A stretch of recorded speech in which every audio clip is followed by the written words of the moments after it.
Hello, this is Mrs. Ross, and this is Module L, Unit 2, Lesson 3, Communication Technology Notes. We're going to go through these kind of quickly, so if you need to pause or if you need to rewind, feel free to do so. So I'm already on page 126, which is what it says here. 126, you can find this in your book. When are analog and digital signals useful? Analog and digital signals are only useful if they can be encoded with information and then decoded. So they're only useful if they can be encoded with information, then decoded.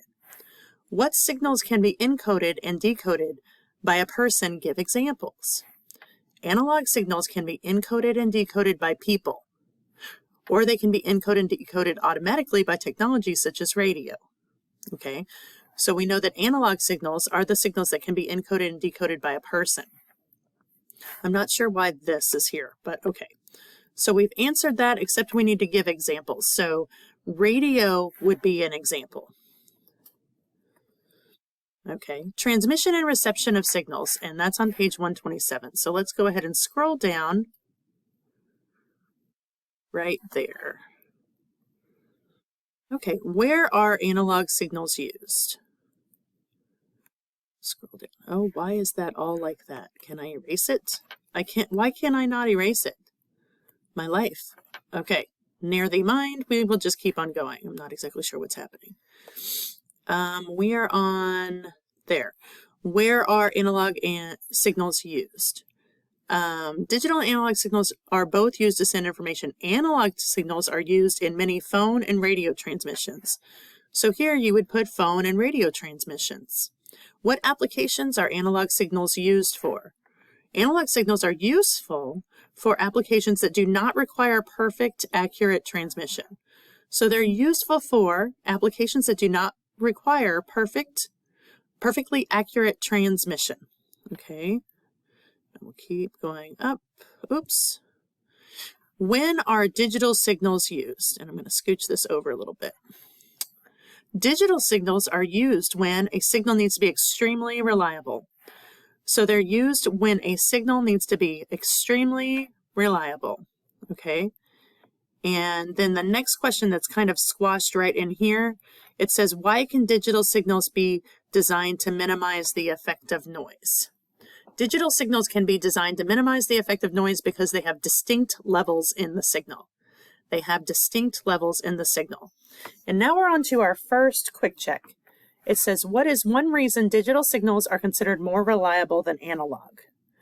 And the reason they're considered more reliable than analog is because they are designed to reduce noise. Okay. Oh, then that's going to come with me. That's really strange. Let me see if I can fix it. I'm so sorry. I don't understand why it's not letting me erase these. So yeah, we're just going to have to deal with it. I apologize. So let's see. We answered the first one right here, designed to reduce noise. We answered that one. It won't let me check. Oh, because it's on the check. And then the next one is one advantage to using a computer instead of Morse code to send information is that a computer can decode complex signals. Okay. And then which of the following is an example of how digital signals have influenced technology? Digital signals allow for better wireless transmission. I don't have a place to put this, so I'll say it a couple times. Digital signals allow for better wireless transmission of information. So that's to this one right here. Digital signals allow for better wireless transmission of information. Okay, and then what can happen if there's too much noise in a digital signal? The signal becomes difficult to decode. So that's this one here. The signal becomes difficult to decode. And then here I have explain why. Let me see if I can scroll down a little bit and get some space. Obviously not. Great. That's lovely. Explain why an image produced from a digital signal is clearer than an image produced from an analog signal. And that is something that I'm just going to have I don't have a place to write it, so I'm going to have to read it to you. Images sent using digital signals can be designed to have less noise, producing a clearer image than those sent with an analog signal. Images sent using digital signals can be designed to have less noise, producing a clearer image than those sent with an analog signal. So that's this one. And then the next one says, explain why digital signals are designed to reduce noise. Again, I'm going to have to read it to you. So, noise can interfere with the information in a signal and make the signal more difficult to decode. Explain why digital signals are designed to reduce noise. Noise can interfere with the information in a signal and make the signal more difficult to decode. Okay. Why can't analog information be represented digitally? This is going to be on page 128 of your book, so let's go ahead and scroll down.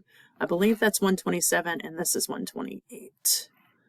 Why can't analog, that is really distracting, all of that stuff. I apologize, I don't know how to get rid of it. So why can't analog information be represented digitally? Let's see.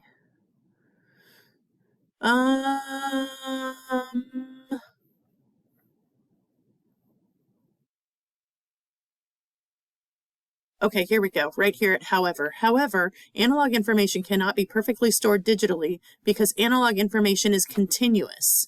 It cannot be represented digitally without some information being lost. So it can't be perfectly stored digitally because it is continuous and some of the information will be lost. So you'll put that right here. And let's go back this way. Advantage of analog signals, page 129. Let's go there. Okay. The engineers consider advantages and disadvantages of each signal type. Analog signals can be encoded and decoded without computers. So that is one of the advantages, is that they can be encoded and decoded without computers. And then the second advantage is that they can be designed to be easy for a human to understand. So the very first one, this one, is going to be analog signals can be encoded and decoded without computers. And then the second one is going to be that they can be designed to be easy for a human to understand. Okay, so let's keep on scrolling. Oh man, it's really hard to see when I do that.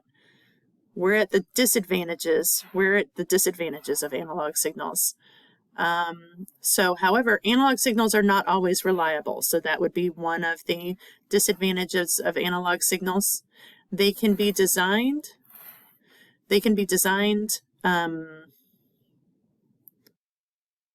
Oh no, where did I get that? Information that contained during storage. Any change to the analog signal changes the information it contains. Okay, so that would be the second disadvantage of analog signals. Any change to an analog signal changes the information it contains. Okay. Disadvantage of digital signals. Disadvantage of digital signals. Let's see. Digital signals often require computers to encode and decode the complex signals. So that's going to be your disadvantage. Did we do advantages of digital signals? No, we didn't. Oh, yeah, we did absolutely skip that. So let me do the advantages first and then the disadvantages of digital signals. I'm really having trouble with all of this, the mess that is on top of this. Actually, let me see if I can fix that.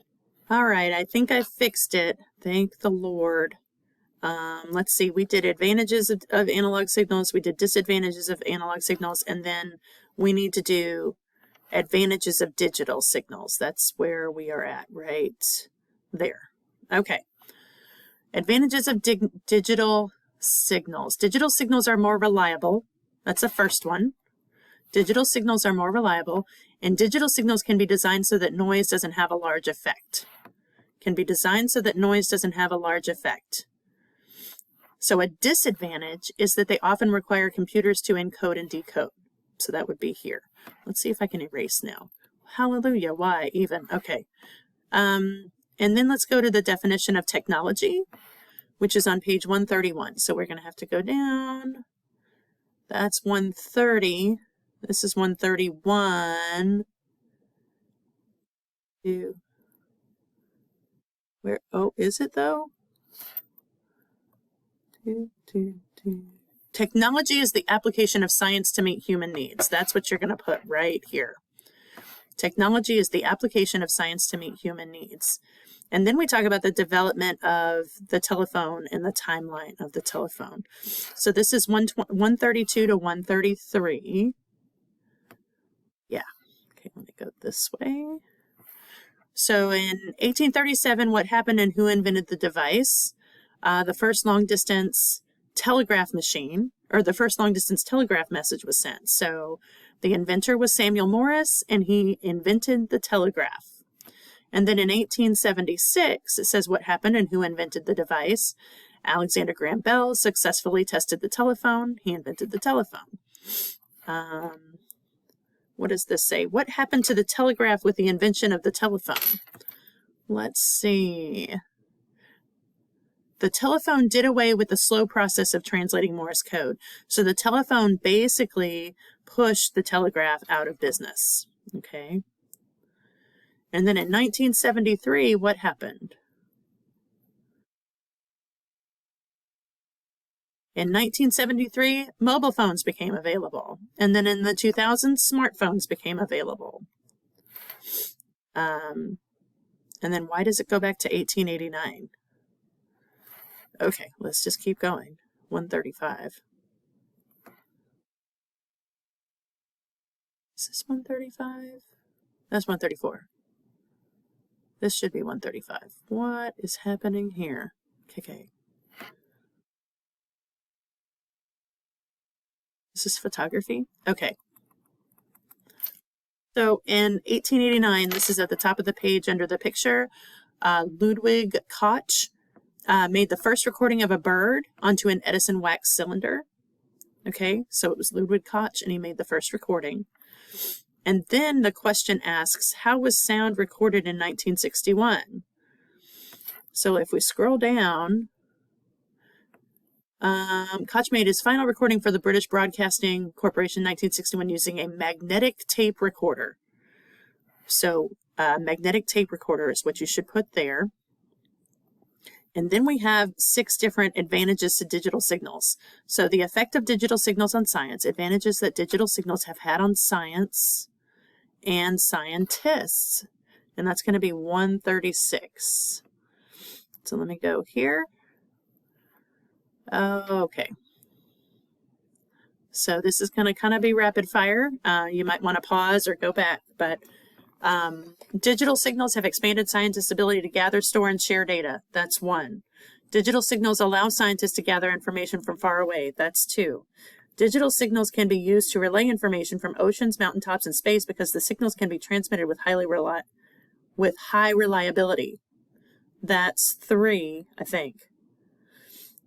1, 2, 3.